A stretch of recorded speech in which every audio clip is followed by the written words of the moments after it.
మేము పార్టీ వదిలిపెట్టిపోతాం, నాకు మంత్రి పదవి కావాలంటావు కదా నువ్వు రేపు. అంటే నీకు పదవులు ఇవ్వడమే కాంగ్రెస్ పార్టీ పనిగా పెట్టుకున్నదా? నాయకులారా ఆలోచన చేయండి, కాంగ్రెస్ పార్టీలో ఉన్న పెద్దలారా మీరు ఆలోచన చేయండి. ఇలాంటి సంస్కృతి కాంగ్రెస్ పార్టీకి చాలా ప్రమాదకరం. కాంగ్రెస్ పార్టీ అంటే నాయకులను తయారు చేసేటువంటి ఫ్యాక్టరీగా కాంగ్రెస్ పార్టీకి పేరుంది. ఈరోజు వలసవాదులు, పెట్టుబడిదారులు ఈ విధంగా పార్టీలోకి ఇష్టం వచ్చినట్లుగా ప్రవేశించి ఇదే పార్టీని నమ్ముకొని సంవత్సరాల తరబడిగా పనిచేస్తున్నటువంటి కార్యకర్తలని పక్కకు నెట్టేసి ముందుకు పోతుంటే మీరు కేవలం చూస్తూ మీరు ఏ విధమైన స్పందన లేకుండా వాళ్లకు ప్రియారిటీ ఇచ్చుకుంటూ కార్యకర్తలు అవమానపడతా ఉంటే, కార్యకర్తలు పక్కకు పోతా ఉంటే, కార్యకర్తలను పట్టించుకునే పరిస్థితి లేని వాతావరణం ఏర్పడుతున్నప్పుడు కార్యకర్త పరిస్థితి ఏంటి, కార్యకర్త మనోవేదన ఏందనేది మీరు ఆలోచన చేయరా అని చెప్పి నేను పార్టీ పెద్దలను ప్రశ్నిస్తా ఉన్నా, నేను కోరుతా ఉన్నా. ఒకే కుటుంబానికి ఇన్ని అవకాశాలు ఇవ్వడం న్యాయమా? నేను అడుగుతా ఉన్నా కార్యకర్తలను, అలాగే కాంగ్రెస్ పార్టీ నాయకులను. నేను జవాబు చెప్తా ఉన్నా, ఈ పెద్దపల్లి నాది, మాది, ఈ పెద్దపల్లి మాది. ఈ పెద్దపల్లి ప్రాంతం మీద మాకుంది మమకారం. మేము ఇక్కడ పుట్టాం, ఇక్కడ పెరిగాం. ఇక్కడ రేపు మేము చేస్తే మా శవాన్ని ఇక్కడ కాలబెడతారు. ఇది మాది పెద్దపల్లి, మా పెద్దపల్లి మీద మాకు మమకారం ఉంటుంది. సంవత్సరాల తరబడి మీ చేతుల్లో ఉన్న పెద్దపల్లికి ఏం చేశారు మీరు?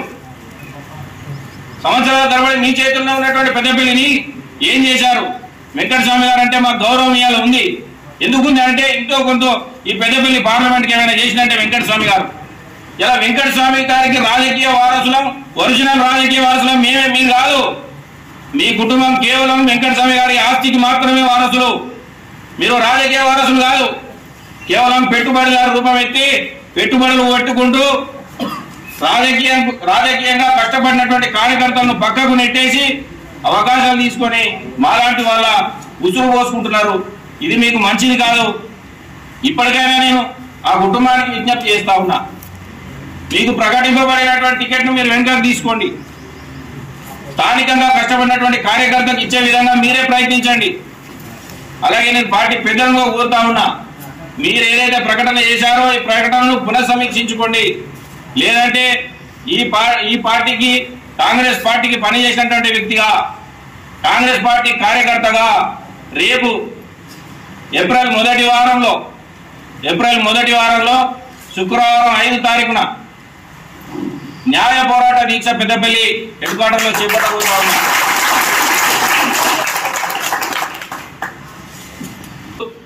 ఈరోజు శ్రీధర్ బాబు గారి ఆలోచనకు వ్యతిరేకంగా మా శాసనసభ్యులందరి, ఈ పార్లమెంటు పరిధిలో ఉన్నటువంటి 5 మంది శాసనసభ్యుల ఆలోచనకు వ్యతిరేకంగా తీసుకున్నటువంటి నిర్ణయాన్ని సమీక్షించుకోవాలని చెప్పి నేను పార్టీ పెద్దలను కోరుతా ఉన్నా. అది మాత్రమే కాదు ఒకవేళ ఈ కార్యకర్తకు వచ్చుడో లేకపోతే వరప్రసాద్ సచ్చుడో, ఇంతే, ఇక వేరేది ఏం లేదు. ఇది పెద్ద మనుషులందరి ఆలోచన, పెద్ద మనుషులందరూ కూడా ఈ విషయాన్ని తెలియజేయడం జరిగింది. ఇక ఇంతకన్నా మాకు ప్రత్యామ్నాయం ఏం లేదు, ఇంతకన్నా మేము ఇంకా వెనకకు పోయేది కూడా ఏం లేదు. ఇంకా అయిపోయింది. మా ఆత్మాభిమానానికి దెబ్బ కొట్టిన తర్వాత రేపు రాబోయే రోజుల్లో 2026 తర్వాత పార్లమెంట్లో పునర్విభజన అయితే మాకు రిజర్వేషన్ ఉంటుందో తెలియదు, ఉండదో తెలియదు. ఇది మాకు చివరి పోరాటం. కాబట్టి కార్యకర్తలకు అవకాశం ఇవ్వాల్సిన సమయం.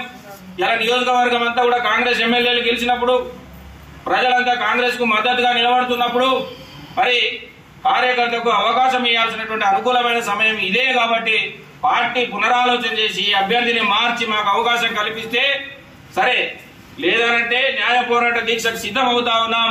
ప్రజల మధ్యలోనే మా పోరాటం ఉంటుంది, ప్రజల క్షేత్రంలోనే మా పోరాటంలో మేము ఈ ప్రజల మధ్యలోనే న్యాయాన్ని తెలుసుకుంటామని చెప్పి, మీరు ఒకవేళ పార్టీ పెద్దలు పునఃసమీక్షించకపోతే ప్రజల మధ్యలోనే న్యాయాలను మేము తేల్చుకుంటామని చెప్పి ప్రెస్ మీట్ ద్వారా మిత్రులందరికీ తెలియజేస్తా ఉన్నాం. మరిన్ని వీడియోస్ కోసం ఛానల్ ని సబ్స్క్రైబ్ చేయండి, లేటెస్ట్ అప్డేట్స్ కోసం వాట్సాప్ ఛానల్ ని ఫాలో చేయండి, అండ్ లింక్ డిస్క్రిప్షన్ లో ఉంది.